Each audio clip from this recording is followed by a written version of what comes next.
Welcome back, folks. It's Mike Necta. In this video, we're going to go over the 4 C's. You may have heard this term, you may have not, but you definitely need to understand what the 4 C's are if you're going to be picking out a diamond or buying diamond jewelry. The 4 C's are cut, carat weight, color, and clarity. We're going to start with cut. The cut is going to refer to the proportions that the diamond is cut at. The rough diamond doesn't come out of the ground looking anything like this. It needs to be cut by a diamond cutter, a professional. They use technology to map things out. But the main thing is you have a choice of how you cut your diamond. You have a choice. The diamond cutter has a choice of what shape to cut it in, what the final carat weight might be, and he has, it's up to his discretion, right? But you want to make sure that he or she cut it to proper proportions. When you have your diamond cut to proper proportions, you'll get maximum brilliance. So let me just say, a diamond that's cut to proper proportions allows the greatest amount of light to be reflected for maximum brilliance. That's pretty much what I just said, and that's what's written on here. Sometimes a diamond reseller will get you excited about buying a shallow diamond because it looks bigger than the proper cut. Because you see the diameter across the top is larger, has a bigger table. Definitely a bad idea, because as you can tell, these arrows here, this is a diagram showing where the light will enter the stone and seep out through the bottom. If you have a properly cut stone like this, a properly cut diamond, you have light entering through the top, passing through the diamond, hitting the pavilion facets, bouncing off to the other pavilion, and then reflecting back out through the top of the diamond. All day long, that's how you get that type of an effect. That's how you get maximum brilliance. You get maximum brilliance when you have the diamond properly cut. So of course, technically, the diameter of this one's a little bit smaller than that one. This is what I would call a pancake, or a flat stone, flat diamond, or a shallow stone. There's also deep diamonds. Why would a diamond cutter cut a deep diamond? He would cut a deep diamond because when you put it on the scale, you'll have a very impressive carat weight. He leaves extra meat, extra carat weight at the bottom, so you'll have an impressive high carat weight when you weigh the stone, but it's definitely something that's going to affect the diamond's brilliance, because as you can tell, you have these diagrams and these arrows showing you that the light might enter the stone and escape through the bottom and not have a chance to reflect back out to the top. Carat weight is something that I did just mention when I was describing cut. Carat weight is a unit of measure. The bigger the diamond is, the higher the carat weight will be generally. This is a diagram. Okay, let me also read this. A carat is a measure of weight which also indicates size. A carat is a measure of weight which also indicates size. So it's a weight and a size. So when someone says how big is it, you say it's 2 carats. If it's a properly cut 2 carat and it's a round diamond, that usually means 8.2 millimeters diameter. If it's a 1 carat, that usually means 6.5 millimeters diameter. But back to what I was saying before, if someone deviated from the blueprint, the diamond cutter deviated from the blueprint, a 1 carat might not be 6.5 millimeters in diameter. It'll have more of its weight at the bottom, so it'll be less in diameter. Or the other way around, you might find a 1 carat that's 7.5 millimeters in diameter. So that's that one. Anyway, so here's a diagram showing you a 1/4 carat, 1/2 carat, think of it similar to dollars and cents. We measure it down to the 100th of a carat, just like dollars and cents. So a 1/4 carat, a 1/2 carat, 1 carat, 1 1/4, 1 1/2, 1.75, 2 carat, 2.53, and guess what? There's actually every single number in between these here. These are just this is just a diagram, but it's possible to have a 1.27 carat weight or a 1.49 carat weight, right? So much fighting. That's that. Did I miss anything? I want a fun fact. 1 carat is actually 1/5 of a gram. So 5 carats is going to weigh exactly 1 gram. It's just the same way with grams, pounds, ounces. It's a weight. It's a unit of measure for weight. I'll show you in another video how I weigh a diamond on a diamond scale. Next, we're going to talk about color.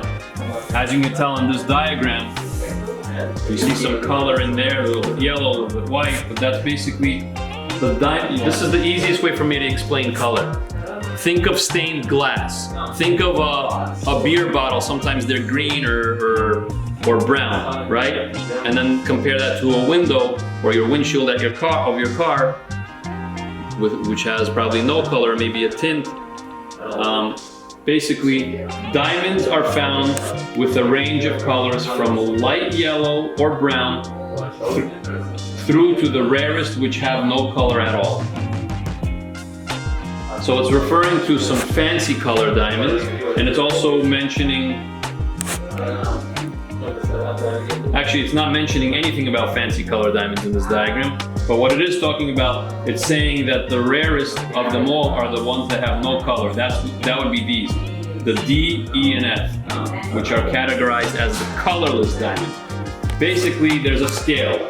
It starts at D and ends at Z. This is the scale that you use to rate diamonds that are not fancy colored. So these are like usually the white diamonds.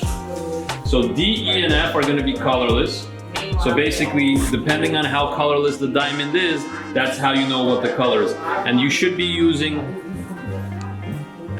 a set of master stones. So there's a set of stones that were compared up against the master stones, and everyone is comparing the diamond that they're evaluating based on the master stones, and they say, okay, is it more colorless than an E, or is it less colorless than an E? So they know if they'll know if it's a D or an F. For example, your master stones might have an E, and then a H in there, and then maybe a K in there, maybe an N, whatever.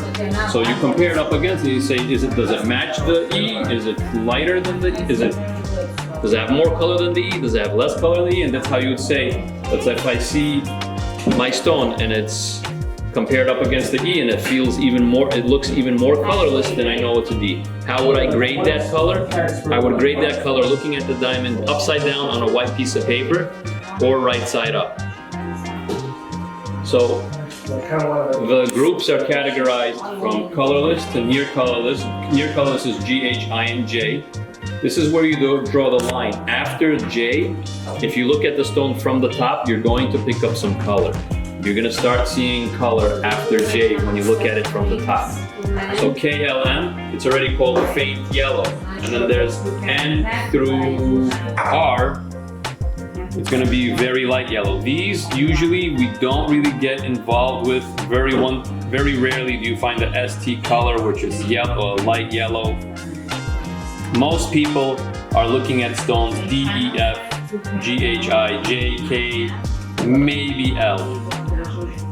Once in a while you can find the XYZs, and they're going to be mounted, because they're already light yellow, but they're going to be mounted in super yellow mountings to make them look even yellower. Because the name of the game when you're making jewelry is to make everything look as pretty as possible. There's something called fancy yellow, which is not on the chart, it's not described here, but the name of the game with diamonds is rarity. So the bigger your diamond is, the more special the color is, the more impressive the cut is, the more rare it will be, and they're more valuable, right? So the whole thing is rarity. Although these are not as rare as fancy yellow cut diamonds, which are the ones that are actually off the chart. There's fancy yellow that's off the chart. It's a diamond that would be even yellower than a Z. It gets a fancy yellow. I'm not getting into that into this video, but I just want to say, sometimes you'll come across WXYZ stones, diamonds. They're going to be set in a yellow mounting, and they're going to look even more impressive because the yellow mounting will make them look like fancy colors. Clarity refers to the inclusions, or let's say imperfections. I don't call them imperfections because they're natural in the diamonds. But let's just, for the sake of this diagram, they say fewer imperfections in the diamond, the better. A flawless diamond is extremely rare and valuable. And here you have a chart. You ever have that image in your mind of a diamond dealer looking into a diamond with a jeweler's loupe or under a microscope? What are they looking for? One of the things they're looking for are actually inclusions that are trapped inside the diamond. Inclusions might be smaller diamond crystals trapped within this larger diamond crystal. It might be feathers, needles, clouds, pinpoints, indented naturals. That's usually types of inclusions that are out there. But the inclusions, the more you have, the bigger they are. The nature, the number, and the position of the inclusions would affect the diamond's clarity grade. So this is basically telling you how rare the diamond is, and if there's anything inside the diamond that is going to make the diamond sparkle less by interrupting the light, or if you can actually see an inclusion to the naked eye. So like I mentioned before, you're going to use a loupe or a magnifying glass, a loupe or a microscope, but the main thing is,